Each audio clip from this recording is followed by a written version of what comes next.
Graça e paz em nome de Jesus, muito bem-vindo. Você está na nossa segunda aula do curso Como Estudar a Bíblia. Esse é o módulo 1 do curso e você pode rever quantas vezes você quiser a primeira aula. Na primeira aula nós estivemos vendo aí um princípio básico, para entendermos de onde veio a palavra de Deus, quais as coisas importantes e relevantes para você poder observar na verdade da palavra de Deus. Também abordamos sobre um conceito básico de hermenêutica e homilética. É isso aí. Hermenêutica, que é a teoria da interpretação dos textos religiosos, ou seja, a forma de você interpretar. Antes de você interpretar um texto teologicamente, você tem que entendê-lo gramaticalmente. Antes de você poder interpretá-lo, você tem que saber o que o texto está querendo dizer. Uma interpretação de texto que nós vamos abordar muito em breve, com mais profundidade, a parte da hermenêutica. Falei também sobre exegese na primeira aula. Exegese nada mais é do que interpretação, explicação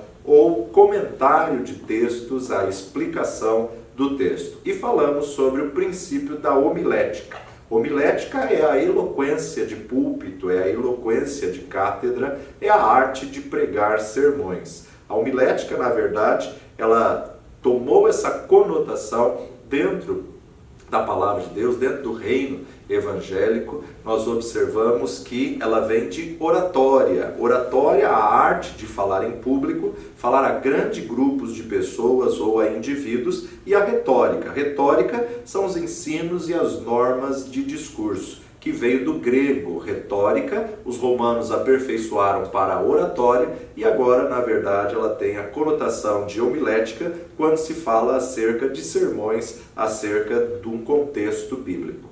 Falamos também na primeira aula que a Bíblia ela é composta de 66 livros, sendo divididas em duas grandes partes, Antigo Testamento e Novo Testamento, que nós vamos abordar um pouco mais essa divisão nessa nossa segunda aula. O Antigo Testamento composto de 39 livros e o Novo Testamento composto de 27 livros, aonde dá aí um compêndio de 2.930 personagens aproximadamente, narrando a história deles. A Bíblia, ela veio do latim, o termo Bíblia, que na verdade se deriva de biblos. E nós entendemos que o grego, o termo Bíblia é derivado do vocábulo biblion. Biblion, que significa coleção de livros pequenos. Já ao rolo pequeno de papiro, os gregos chamavam de biblion, e o plural de biblion leva o nome de Bíblia. Vimos que no começo a escrita começou a ser registrada em pedras, talhadas em pedras de escritas cuneiforme, e logo depois começaram a ser moldadas através de um barro que era seco e era então registrada a escrita. Com o passar dos anos, isso foi sendo registrado em cacos de barros ou em tabletes de barro, que nós observamos aí como que a palavra de Deus foi chamada em diversos livros, por Moisés, de Escritura de Deus, por Paulo, de Sagradas Escrituras ou Sagradas Letras, pelo próprio Jesus foi chamada de a lei, pelo profeta Daniel, a Escritura da Verdade, por Lucas, no livro de Atos, as palavras de vida, já no livro de Salmos nós vimos aí mandamentos, prescrições, preceitos, decretos e testemunhos. Paulo também aborda como oráculos de Deus, Pedro, palavra dessa profecia, ou então o apóstolo João, a palavra de profecia. Então são diversas formas que a própria palavra registra acerca da palavra de Deus que chegou até nós. Hoje nós vamos estar abordando um pouco mais desse curso, Como Estudar a Bíblia. Como estudar a Bíblia. É impossível você estudar um livro que você não conhece. Então você precisa conhecer a verdade da palavra de Deus. Temos que entender que a maior parte dos 39 livros do Antigo Testamento foram escritos em original no hebraico. A maior parte deles foram escritos no original em hebraico, com pequenas exceções que foram escritas em aramaico. Pequenas exceções, como é o caso de Esdras, capítulo 4, do versículo 8, até o capítulo 6, versículo 18, Esdras, capítulo 7, do versículo 12 a 26, Daniel, capítulo 2, 4, até o capítulo 7, 28, e Jeremias, capítulo 10, versículo 11. Com exceção desses versos que foram escritos em aramaico, todo o restante do Antigo Testamento foi escrito no hebraico. Já o Novo Testamento, ele foi todo escrito em grego, todo escrito em grego. A caracterização do texto, na verdade, contribuía para que o texto fosse considerado canônico, para que o texto fosse considerado divinamente inspirado. Nós vamos ter uma matéria futuramente, onde você vai poder estudar os princípios da canonicidade e o que fazia de um livro ele ser divinamente inspirado. Quais as características, qual o critério que eles usaram para considerar um texto canônico. Mas esses textos do Antigo Testamento, os 39 livros do Antigo Testamento, foram divididos em qualificações, em categorias diferentes. E a categoria do Antigo Testamento, ela é conhecida como lei, histórico, poético e profético. Lei, histórico, poético e profético. Então nós observamos que o livro da lei são 5 livros da lei que são atribuídos à escrita de Moisés. Já os livros históricos do Antigo Testamento são 12 livros históricos do Antigo Testamento, são 12, e os livros poéticos são 5. 5 também são chamados sapienciais, ou livros de sabedoria, também enquadrados como livros poéticos. Já na classe dos livros proféticos, eles são divididos em 2 partes, profetas maiores e profetas menores. Profetas maiores 5 e profetas menores 12. Então nós temos aí uma observação de divisão do Antigo Testamento. Então o Antigo Testamento, 5 livros da lei, sendo eles Gênesis, Êxodo, Levítico, Números e Deuteronômio. A concordância de que a escritura do Pentateuco foi feita por Moisés, né? Grande parte dos estudiosos concordam em afirmar que o Pentateuco foi registrado por Moisés. Já os 12 livros históricos, eles narram a história do povo de Israel, narram como começou, como surgiu a conquista de Canaã, a conquista de Israel, os juízes, os reis, os impérios, né? Período do Reino Unido, período do Reino Dividido. Então os 12 livros históricos, eles são compostos pelos seguintes livros: Josué, Juízes, Ruth, 1 e 2 Samuel, 1 e 2 Reis, 1 e 2 Crônicas, Esdras, Neemias e Esther. Deixa eu repetir: Josué, Juízes, Ruth, 1 e 2 Samuel, 1 e 2 Reis, 1 e 2 Crônicas, Esdras, Neemias e Esther. Já os livros poéticos ou sapienciais, livros de sabedoria, nós temos o livro de Jó, Salmos, Provérbios, Eclesiastes e Cantares de Salomão. Jó, Salmos, Provérbios, Eclesiastes e Cantares de Salomão. Os livros proféticos são ao todo 17, sendo 5 considerados profetas maiores, e eles são chamados de profetas maiores simplesmente pelo conteúdo do livro, e os profetas menores por ter um conteúdo menor. Ou seja, os profetas maiores, cada um deles compunha um pergaminho em Israel, um pergaminho que era registrado os 5 livros chamados de profetas maiores. Embora sejam 5 livros de profetas maiores, são 4 profetas, porque nós sabemos que temos Isaías, Jeremias, Lamentações de Jeremias, Ezequiel e Daniel. Esses são os 5 livros considerados profetas maiores, sendo que Jeremias e Lamentações de Jeremias é considerado o mesmo autor, o mesmo profeta Jeremias. Então são 5 livros de profetas maiores com 4 profetas. E os 12 livros considerados profetas menores: Oséias, Joel, Amós, Obadias, Jonas, Miqueias, Naum, Abacuque, Sofonias, Ageu, Zacarias e Malaquias.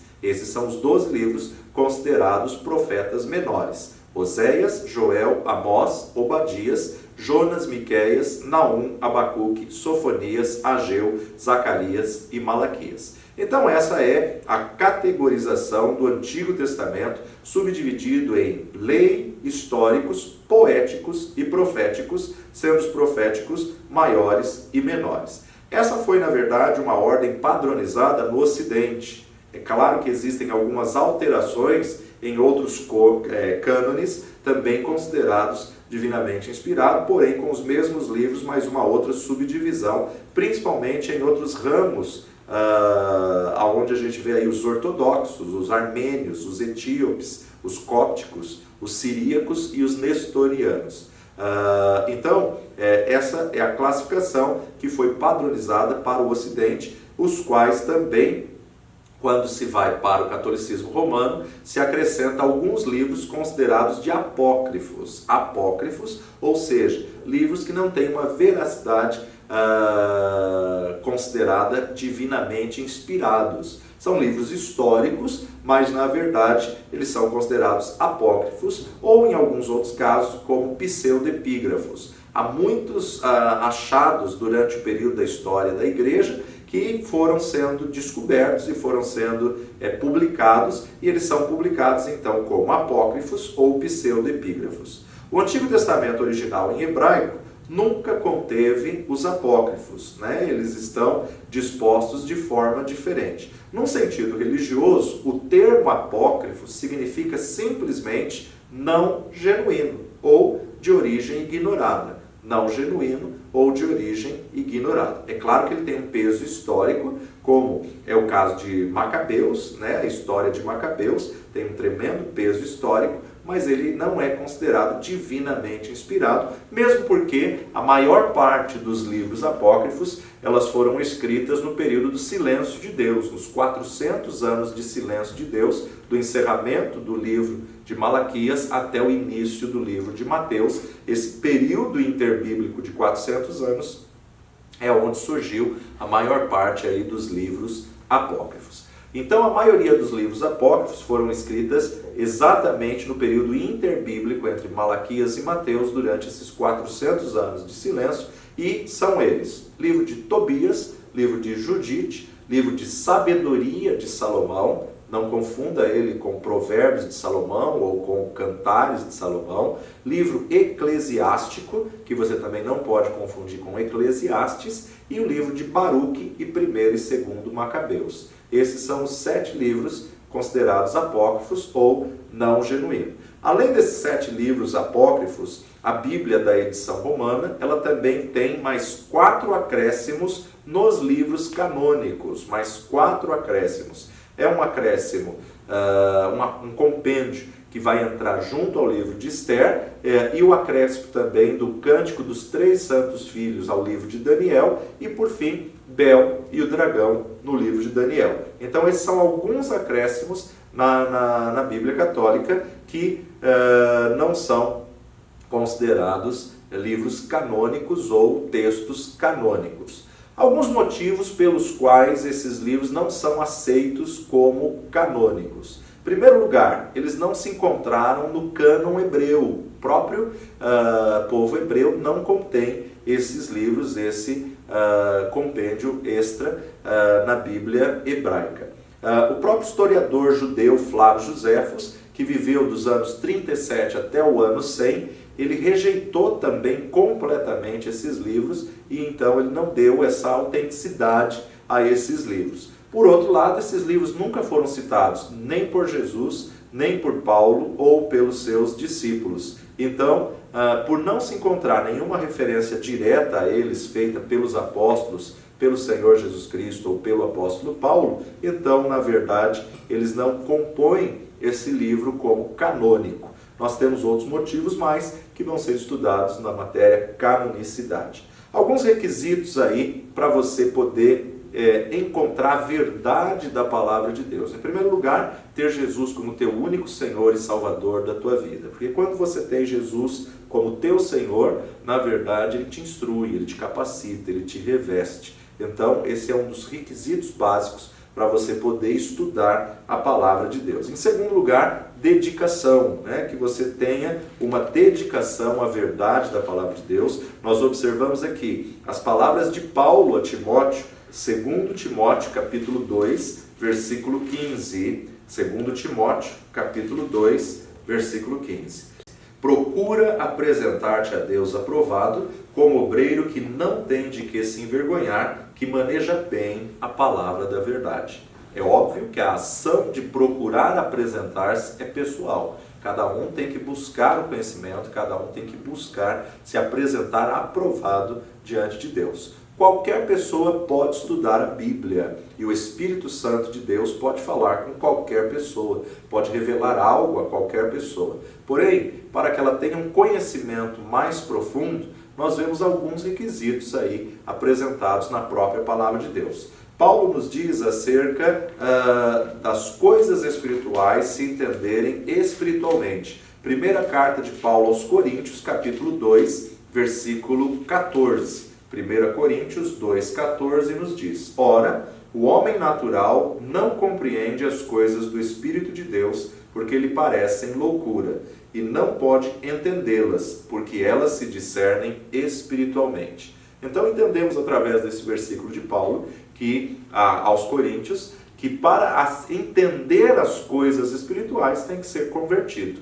Para entender as coisas do Espírito, tem que ter Jesus como Senhor e Salvador e ter o Espírito Santo de Deus para que você possa entender a verdade da Palavra de Deus. Jesus falou com os fariseus, Mateus capítulo 22, versículo 29, dizendo: Jesus, porém, respondendo, disse-lhes: Errais, não conhecendo as Escrituras e nem o poder de Deus. Errais, não conhecendo as Escrituras.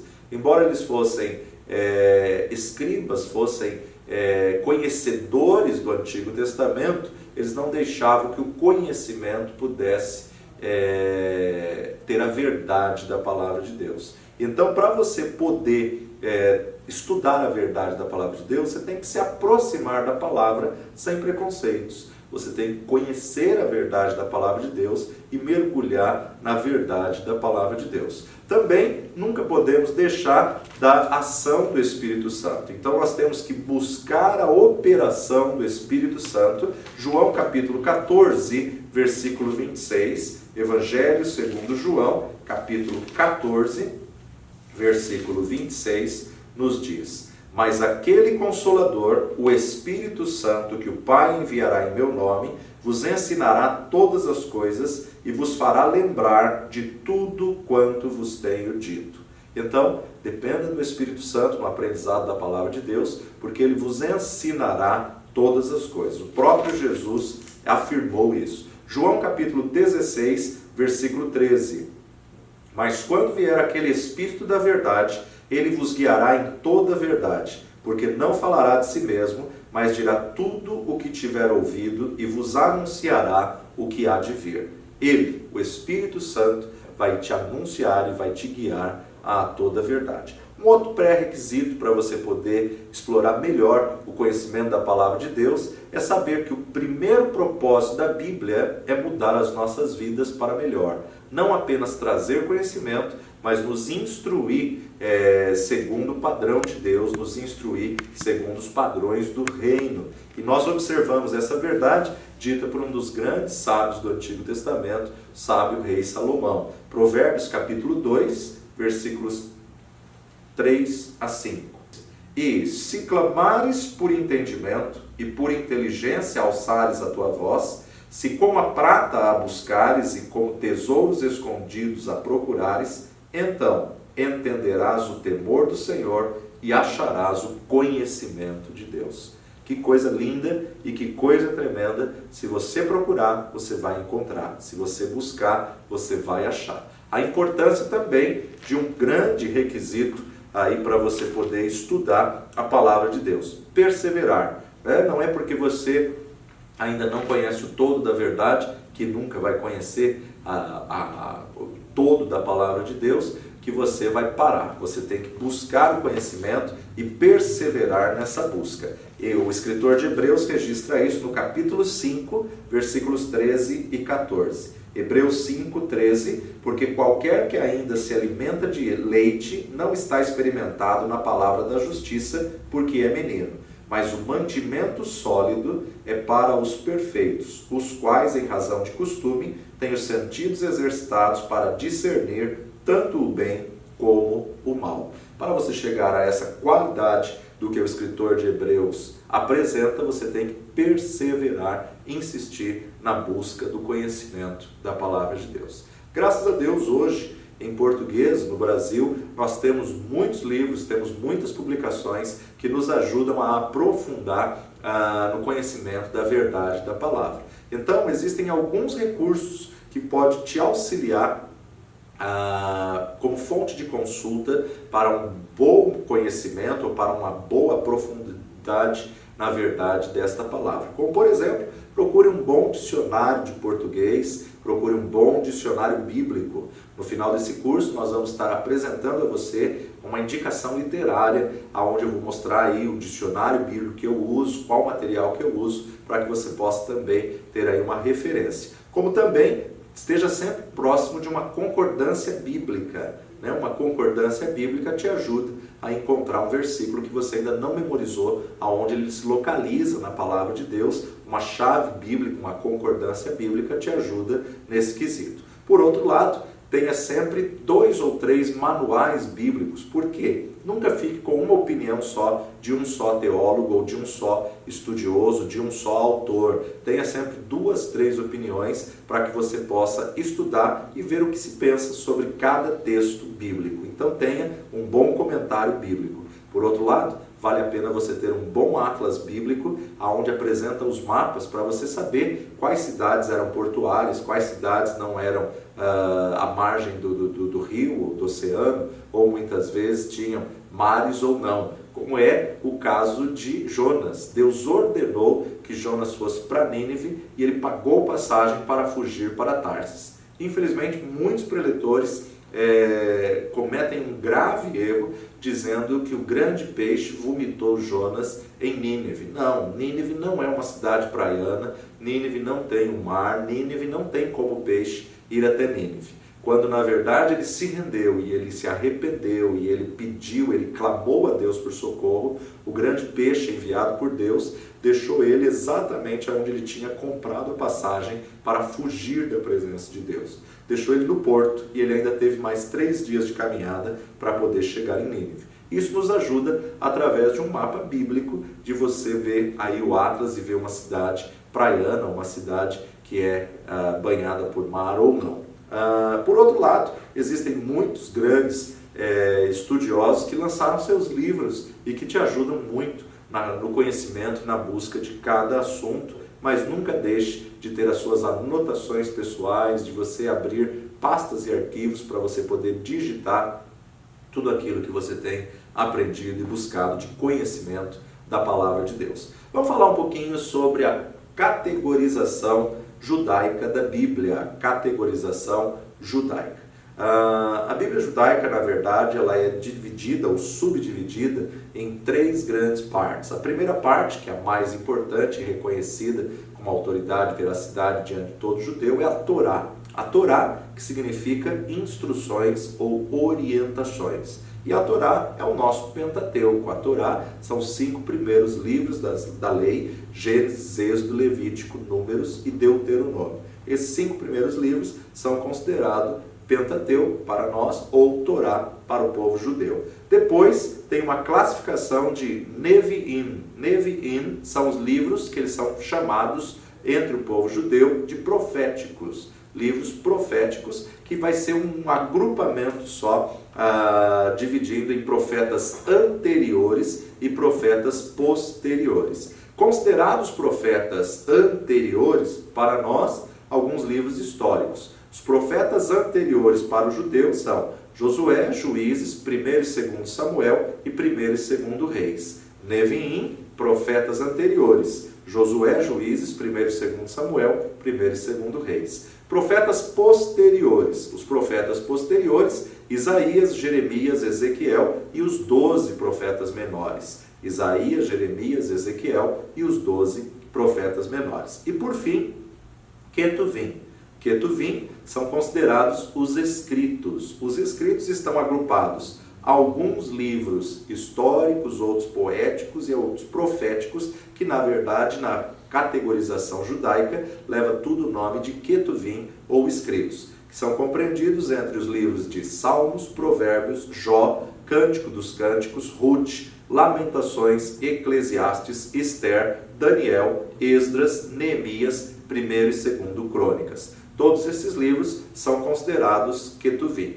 Então entenda aqui uma coisa: Torá, Nevi'im e Ketuvim Se nós pegarmos a inicial dessas três categorizações, Torá, o T, Neviim, o N, e Ketuvim, o K. Então você tem TNK. TNK é o que é chamado em judeu de Tanakh, é o que é chamado em hebraico de Tanakh. Então os judeus não usam o termo Antigo Testamento, porque na verdade para eles os livros do Antigo Testamento ainda são atuais, eles ainda vivem na Antiga Aliança. Então eles não chamam de Antigo Testamento ou Antiga Aliança. Para eles não é antigo, nem muito menos velho, né? Eu particularmente não gosto da terminologia Velho Testamento. Por quê? Porque ele ainda é válido. Então, em vez disso, ao invés de chamar Antigo Testamento, eles chamam das três primeiras letras da categorização dos livros judaicos, dos livros hebraicos, TNK. Torá, Neviim e Ketuvim é o Tanakh. Tanakh é a forma como eles se referem às Escrituras ou, para nós, o Antigo Testamento.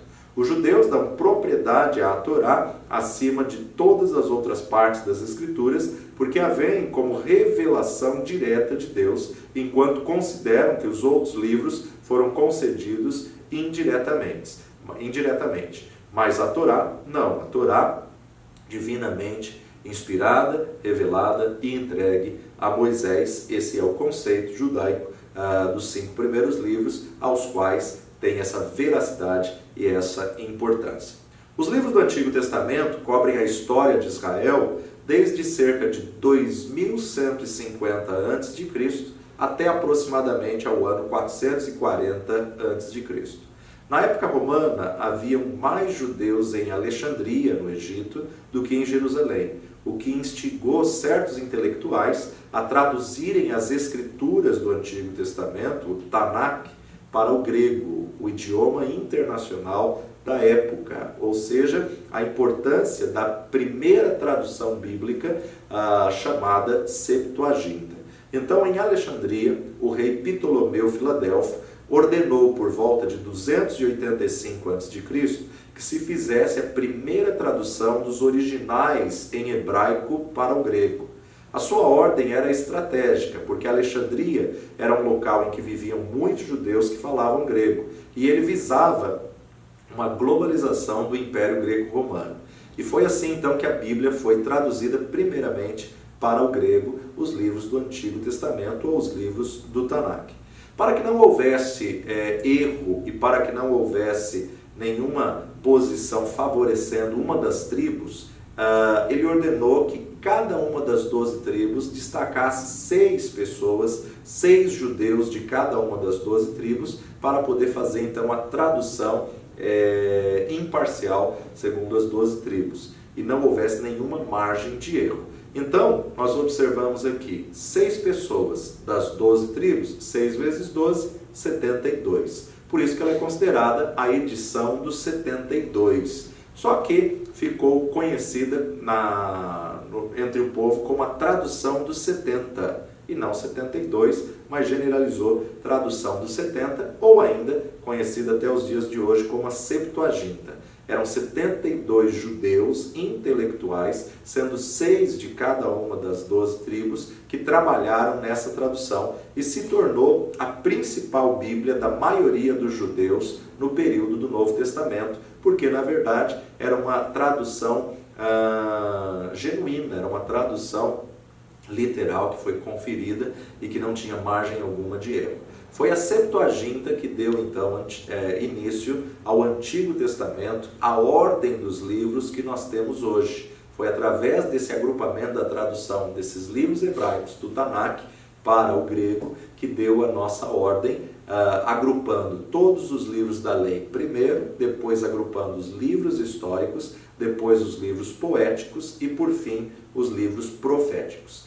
Nesse agrupamento não se respeitou a ordem cronológica. Isso é muito importante nós entendermos. Que o agrupamento que nós temos na Bíblia, segundo a categorização ocidental, ela não respeita a ordem cronológica. Hoje nós temos aí o recurso de uma Bíblia chamada Bíblia em ordem cronológica.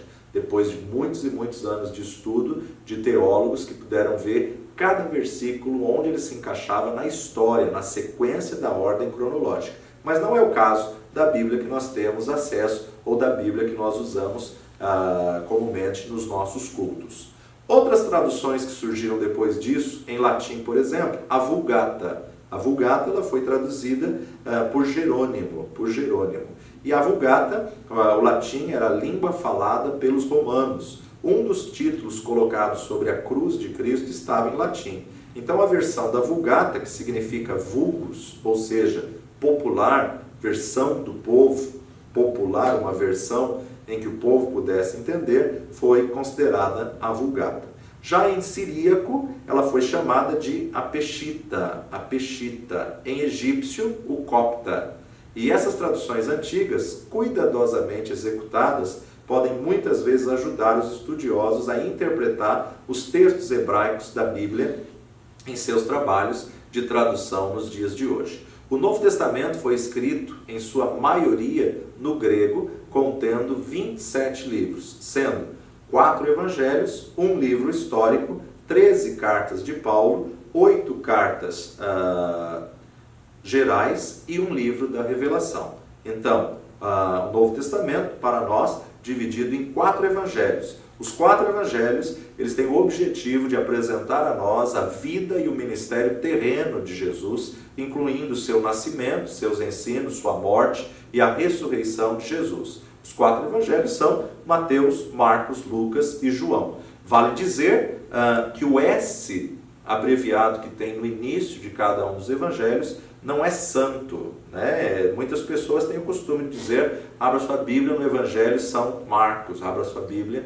no Evangelho de Santo Marcos. Não, o S abreviado no início dos 4 evangelhos é segundo, ou seja, o Evangelho segundo a visão de Mateus, o Evangelho segundo a visão de Marcos, o Evangelho segundo a visão de Lucas e o Evangelho segundo a visão de João. Já o único livro histórico do Novo Testamento é o livro de Atos, Atos dos Apóstolos, que também são considerados Atos da Igreja Primitiva ou Atos do Espírito Santo. Então, tanto faz você chamar Atos dos Apóstolos, Atos do Espírito Santo ou Atos da Igreja Primitiva.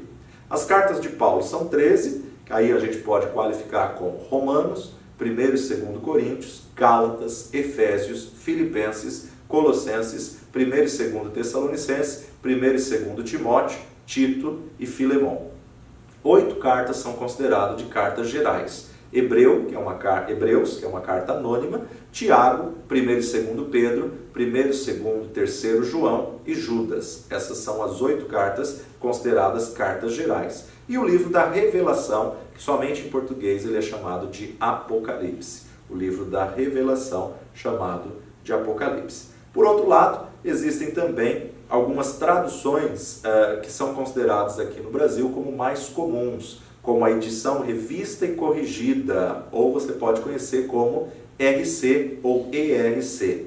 A versão mais atual é a NTLH, que é a Bíblia na Nova Tradução da Linguagem de Hoje, ou a RA, edição revista e atualizada, ou a VER, que é a edição revisada de Almeida, BLH, a Bíblia da Linguagem de Hoje, a BV, a Bíblia Viva, BJ, a Bíblia de Jerusalém, que é a Bíblia Católica, SBTB, que é a Bíblia Trinitariana, ou a ECA, que é a edição contemporânea de Almeida, ou a edição usada na Bíblia Thompson, pela editora Vida, e a NVI, que é a nova versão internacional, ou a BC, Bíblia em ordem cronológica, na ordem em que os fatos aconteceram. Existe ainda a importância de nós sabermos algumas regras do cânone, o cânon bíblico. A lista judaica dos 39 livros do Antigo Testamento foi finalizada algum tempo depois da destruição de Jerusalém, no ano 70. Então, para sua elaboração, utilizaram-se os testes da antiguidade. Estavam de acordo com a Torá, o livro mais importante e de maior autoridade entre os judeus, e de autenticidade, ou seja, possuíam associações proféticas com a Torá, eles eram considerados canônicos, livros que compunham o cânone, ou então livros que compunham o cânon bíblico. Agora, a palavra cânone no original, em grego, ela simplesmente significa vara de medir. Vara de medir ou padrões, regras de medir para aprovar que foram adotadas na igreja primitiva entre os pais da igreja. Então, a importância de nós entendermos um pouquinho do cânone.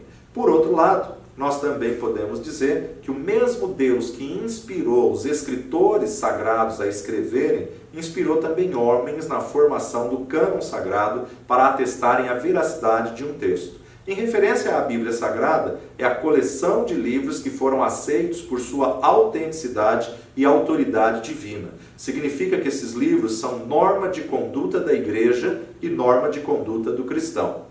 Para poder selecionar os livros do cânon, foi um processo extremamente cuidadoso, laborioso, reverente e lento. Os critérios usados para pôr à prova um texto, a fim de se saber se ele era ou não canônico, se ele era ou não divinamente inspirado ou considerado sagrado, todo critério usado só provou o que o texto continha, nada mais do que o próprio texto registrava. Deste modo, nem a igreja primitiva, nem os pais da igreja, nem os concílios tinham o poder de fazer com que um livro fosse autêntico ou não fosse autêntico. Por si só, o livro já era considerado ou canônico ou não canônico. Cânon, no hebraico, significa cana. Cana era o que era usado como metro, como regra de medir espaços, né? E nós observamos que esse termo cânon é usado em Ezequiel capítulo 40, verso 3, verso 5, e também Ezequiel 41, verso 8, e originalmente significava vara de medir ou regra, norma, padrão, que tomou a conotação da nossa regra de fé e prática.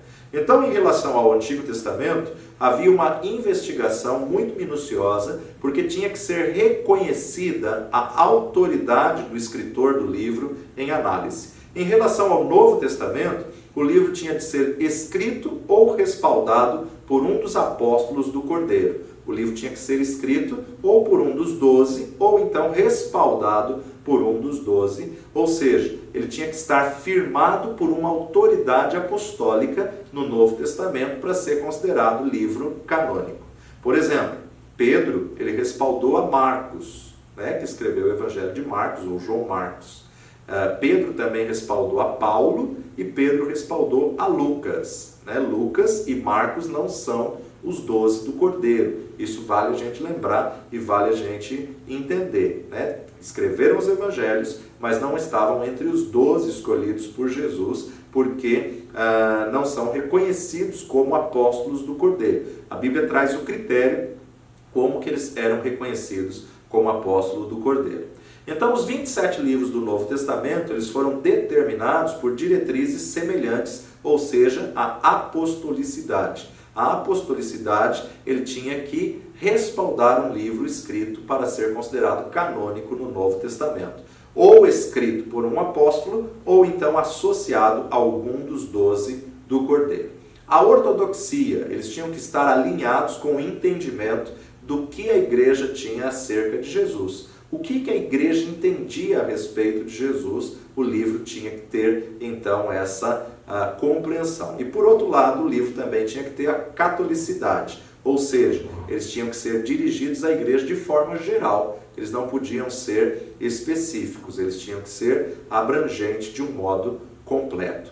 Alguns, além disso, escritos judaicos intertestamentais acabaram sendo aceitos por partes da igreja. Então, em todo o período da história, movimentos filosóficos tentaram destruir a credibilidade do Antigo Testamento, mas a palavra de Deus permanece para sempre, a despeito dos ataques, como a própria palavra já nos garante. Passarão os céus e a terra, mas as palavras do Senhor não passarão. A grande verdade é que para um livro ter sido incluso na Bíblia, houveram inúmeras regras para provar a veracidade desse livro. A idoneidade, a integridade do texto, todo o texto bíblico que chegou às nossas mãos, nós temos que entender que já foi colocado à prova inúmeras vezes, já foi testado, provado e aprovado para que nós pudéssemos então ter hoje esses 66 livros que compõem a nossa Bíblia, considerada divinamente inspirada. Para concluirmos aí a nossa aula de hoje, nós temos que entender que os livros originalmente eles eram manuscritos escritos em pergaminho, papiro ou couro, né? Pergaminho, papiro ou couro, que eram rolos. Mas os rolos, eles eram meio desajeitados de serem manuseados. Então, por volta do século II depois de Cristo, os livros começaram a ser substituídos pelo códice. Códice era uma forma antiga de livro, cujas páginas eram dobradas e costuradas. O mais conhecido é o Códice de Alepo, o Códice de Alepo. O Antigo Testamento, ele era a escritura sagrada usada pelos próprios apóstolos na pregação do Evangelho. Vale dizer que o apóstolo Paulo nunca teve acesso aos 4 evangelhos, Mateus, Marcos, Lucas e João. Tudo que Paulo recebeu, recebeu por revelação e recebeu aos pés dos apóstolos, quando ele sentava para ouvir, para poder meditar nessa verdade que ele tão esplendidamente transmitiu a nós. E com muita frequência, o Antigo Testamento ele era usado pelo próprio Senhor Jesus Cristo. Tanto as citações do profeta Isaías, como também escritas de Salmos, ele usava essa escritura nas suas pregações. Olha só comigo, Evangelho de Marcos, capítulo 7, Evangelho segundo Marcos, capítulo 7, versículo 13.